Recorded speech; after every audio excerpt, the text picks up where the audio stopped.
technology on transit. We haven't really talked about that, but there is really a revolution going on in terms of the kind of information that riders can have that can have a huge impact on transit ridership. Obviously, there's smartphones with apps, have trip planners, where now, most people, a lot of people were afraid to take transit because they didn't understand. They didn't know how to read a map. They don't know this stuff. You can put in your address and where you're going to, and it'll come back with point-to-point transit directions. There are numerous transit planners now, whether it's on Google Maps, on MTA Info, on 511NY, that make it very easy. Increasingly coming now is mobile ticketing. Nice Bus introduced mobile ticketing, where you can just buy your things and just show your smartphone, get on the bus. The Long Island Railroad is moving towards that. Suffolk Transit, I don't think yet. The third area is, and this I think can be revolutionary for bus riding, is countdown clocks, where you don't have to wait for the bus, you can meet the bus. And Long Island Railroad just implemented that on their new train time app, where now not only can you get the schedule, but you can know how many minutes before the train's going to come. If it's late, any alerts. That's another thing that's coming out now is alerts, so you can get alert on your app. These are all technology improvements that I think will help people ride transit more easily.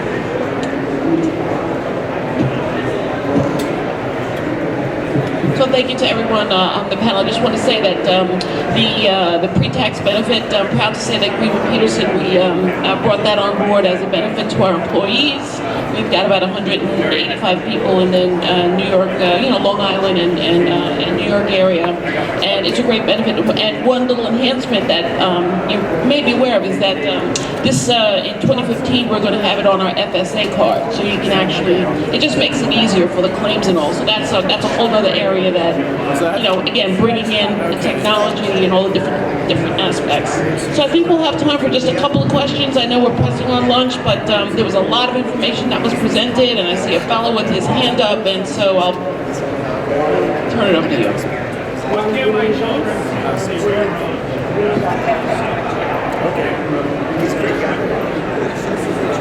Well, the good news is they'll be able to take the train next year, right? Sorry.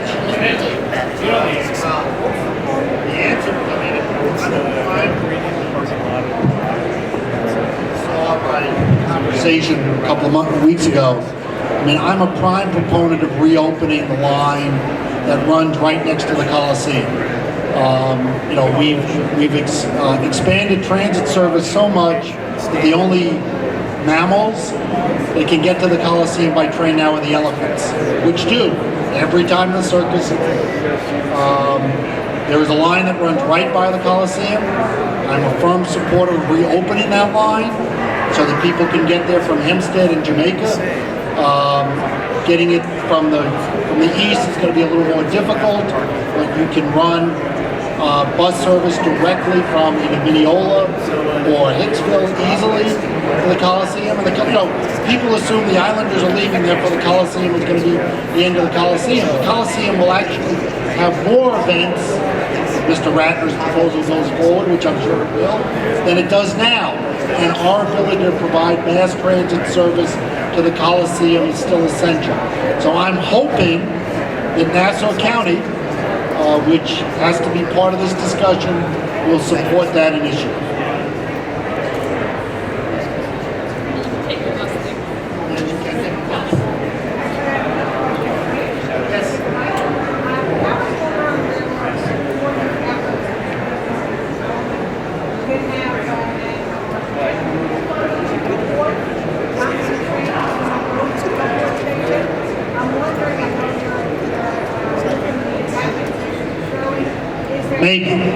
Maybe.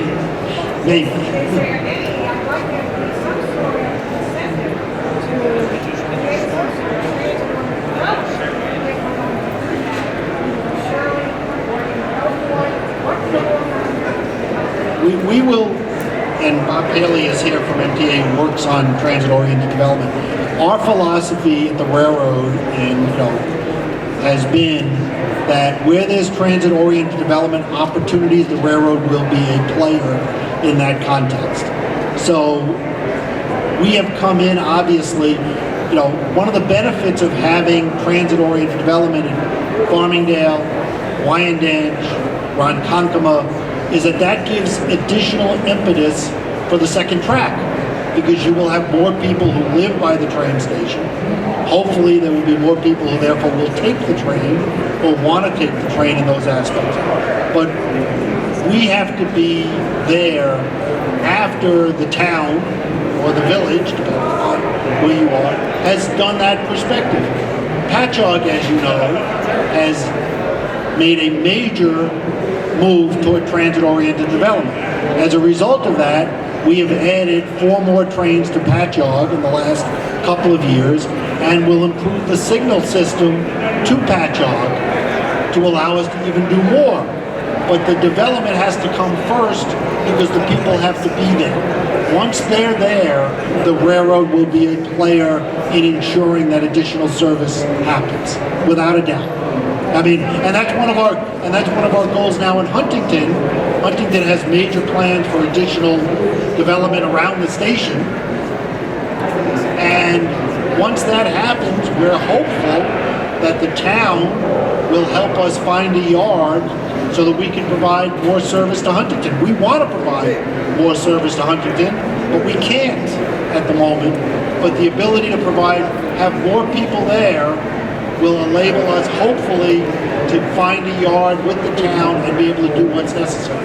The same thing happens that has happened in Patchogue. We're hopeful it will happen in Yaphank. We don't know that yet. We're hopeful it will happen in North Bellport.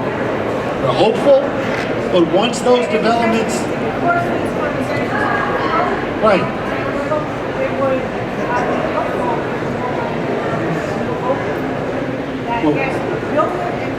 Well, if you build it, we will come. And we've showed that, I think, in Ronkonkoma, along that entire line, by investing over $350 million in a new line to improve service up and down that line. We're hopeful that Port Jefferson will take advantage of those opportunities, or at least Huntington. Where those developments occur, we will improve service.